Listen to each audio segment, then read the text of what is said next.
च्या कॅबिनेटमध्ये अनेक चांगले निर्णय संपन्न झाले।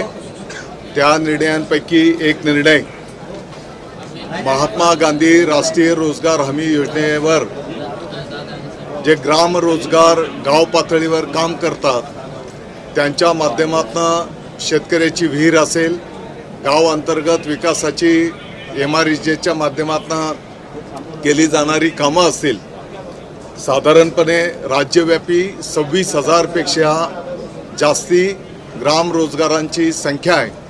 गेल्या अनेक वर्षांच्या पासून त्यांना दर महिन्याला मानधन मिळालं पाहिजे अशा प्रकारची मागणी केलेली होती आणि म्हणून आजच्या कॅबिनेटमध्ये या सर्व ग्राम रोजगारांना 8,000 रुपये प्रति महिना आणि 2% त्यांनी केलेलं मनुष्यबळ निर्माण आणि विकास कामं याच्यावर आधारित 2% इंटेन्सिव्ह देण्याचा निर्णय कॅबिनेटने घेतलेला आहे आणि या माध्यमातून या 26,000 ग्राम रोजगारांना त्या ठिकाणी निश्चितपणे दिलासा मिळणार आहे।